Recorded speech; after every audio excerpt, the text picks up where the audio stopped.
সবাই কেমন আছো? আমি আবার চলে এলাম আমার রান্নাঘরের একটা ছোট্ট ঘরোয়া রান্না নিয়ে, সেটা হচ্ছে কাঁকড়ার ঝাল। প্রথমে দেখো, কাঁকড়াটাকে নুন হলুদ দিয়ে ছাড়িয়ে নুন হলুদ দিয়ে মাখানো আছে। কড়াইয়ে সর্ষের তেল দিয়েছি, তেল গরম হয়ে গেলে কাঁকড়াগুলোকে ভেজে নেব। এটার মধ্যে পেঁয়াজ আদা রসুন আছে, এটাকে আমি একবার পেস্ট করে নেব। তেল গরম হয়ে গেছে, এর মধ্যে আমি শুকনো লঙ্কা সাদা জিরে আর হচ্ছে গরম মশলা, গোটা গরম মশলা ফোড়ন দিয়ে দেবো।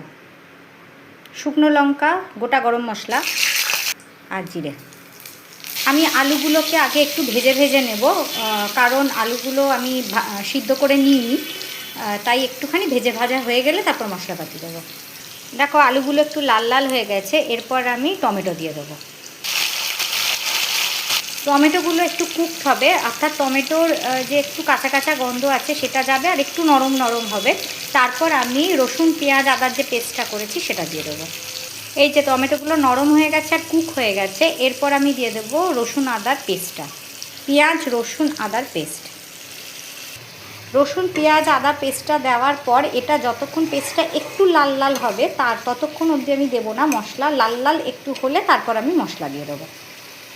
এই যে পেঁয়াজটা একটু লাল লাল হয়ে গেছে পেস্টটা, এরপর আমি মশলা দিয়ে দেবো। হলুদ গুঁড়ো, কাশ্মীরি লঙ্কার গুঁড়ো, জিরের গুঁড়ো, ধনের গুঁড়ো আর সঙ্গে নুন। এবার মশলা দেওয়ার পর এটাকে লো ফ্লেমে একটু কষাতে হবে, তারপর জল দেবো। এই যে এটা একদম মশলাটা কষা হয়ে গেছে, এরপর আমি এর মধ্যে জল দিয়ে দেবো।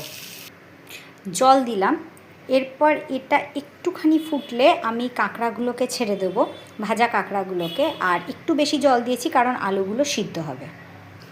ঝোল একটু ফুটেছে তাই আমি কাঁকড়াগুলোকে ছেড়ে দিলাম।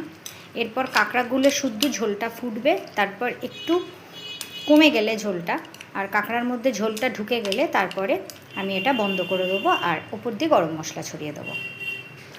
আমার একদম রান্নাটা প্রায় হয়ে গেছে, এরপর আমি গরম মশলা দেবো। একটু হয়ে গেছে, গরম মশলা দিয়ে দিয়েছি, একদম ঝোলটা কমে এসেছে, একদম মাখো হয়ে গেছে। এটা যখন ঠান্ডা হবে আর একটু ঝোল টেনে যাবে, এরপর আমি অফ করে দেবো। একটুখানি ঢাকা দিয়ে দিলাম।